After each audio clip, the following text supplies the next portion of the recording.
Quelle décision prendre? On réfléchit, on pèse le pour et le contre, et pourtant on n'est pas sûr. Il semble qu'il y a un voile devant nos yeux qui nous empêche d'avoir du discernement. Beaucoup de personnes vivent des situations difficiles et sont accablées par les soucis et les problèmes. Ils n'entrevoient aucune issue. C'est comme si un voile les empêchait de regarder l'avenir avec joie et espérance.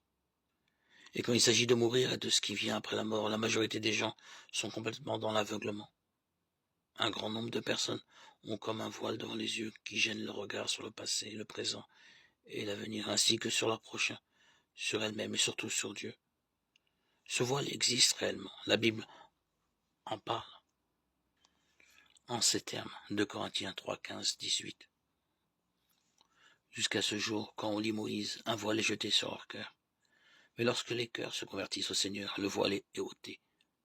Or le Seigneur c'est l'Esprit, et là où est l'Esprit du Seigneur, là est la liberté.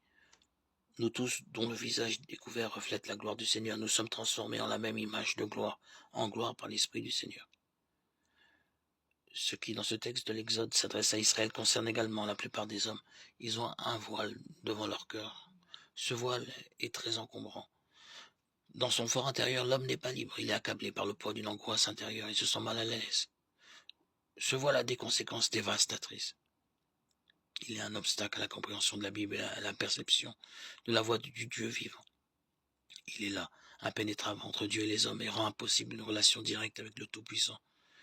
Il couvre le cœur de l'homme, de sorte qu'il se concentre sur lui-même, sans égard pour Dieu.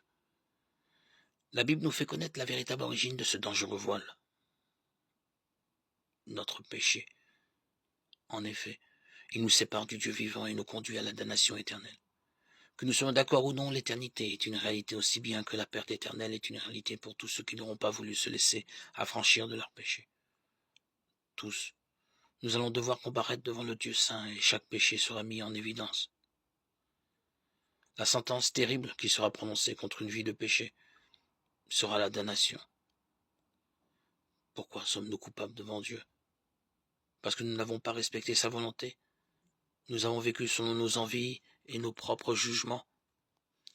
Galates 5, 19, 21. Une opinion très répandue s'exprime par « je sais ce que j'ai à faire ». Nombreux sont ceux qui placent leur volonté guidée par leur sagesse, leurs pensées, leurs sentiments au-dessus de la volonté de Dieu. Ainsi, ils se rendent coupables devant Dieu. Quiconque méprise la volonté de Dieu ne peut entrer dans le royaume de Dieu. Le seul moyen pour l'homme de se défaire de ce voile du péché, c'est de se convertir au Seigneur Jésus-Christ, le Fils de Dieu. Quiconque se convertit sincèrement vivra la nouvelle naissance. Le voile du péché sera ôté et le Saint-Esprit entrera dans son cœur. Et là où est l'Esprit du Seigneur, là est la liberté. Non pas la liberté de commettre le péché, mais l'affranchissement du péché, d'où découle la liberté de lire, de comprendre la parole de Dieu, la Bible. Chaque personne, pour être sauvée, doit se convertir. La parole de Dieu nous y exhorte. Qu'est-ce que la conversion aux yeux de Dieu? Il ne veut pas dire par là adhérer à telle ou telle église, assemblée, voire même secte. Se convertir signifie admettre que nous avons péché, que nous ne pouvons nous tenir devant la sainteté de Dieu. Reconnaître que par nos propres forces, nous sommes incapables d'ôter ce voile du péché, mais que nous avons besoin d'être délivrés. Croire de tout cœur au Seigneur Jésus-Christ en lui confessant tous nos péchés, en lui demandant de nous purifier, de nous en libérer, et en lui confiant notre vie entière. Le Fils de Dieu a donné sa vie sur la croix à cause de nous. Il est ressuscité, il vit. Seul le sang de Jésus nous purifie de tout péché. Se convertir consiste à se tourner entièrement vers notre Seigneur Jésus-Christ, à lui remettre sincèrement notre vie. Quiconque se convertit reçoit la nouvelle naissance. Le Fils de Dieu ôte le voile de notre péché, nous accorde une nouvelle vie. Désormais, nous sommes en profonde relation avec le Dieu vivant. Il nous fortifie, il nous garde, il nous aide et nous relève. Il nous montre le bon chemin lorsque nous traversons des situations difficiles. Il nous porte et nous rassure dans les périodes de détresse et de souffrance, et nous pouvons jour après jour goûter sa présence et contempler sa gloire. Notre cœur est rempli de paix, de joie, de tranquillité, d'assurance. Rien ni personne ne peut nous séparer de l'amour de Dieu en Jésus-Christ.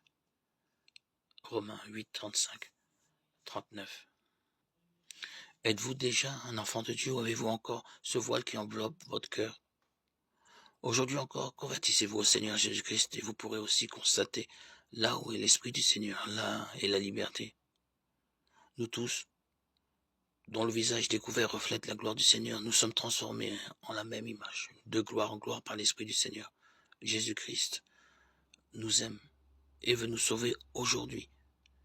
C'est pourquoi convertissez-vous maintenant au Fils de Dieu. Comment dois-je donc me décider? Il faut lire la Bible et prier le Seigneur Jésus-Christ. Par son Esprit Saint, il nous indiquera clairement la bonne décision à prendre dans notre situation actuelle. Faisons-lui confiance.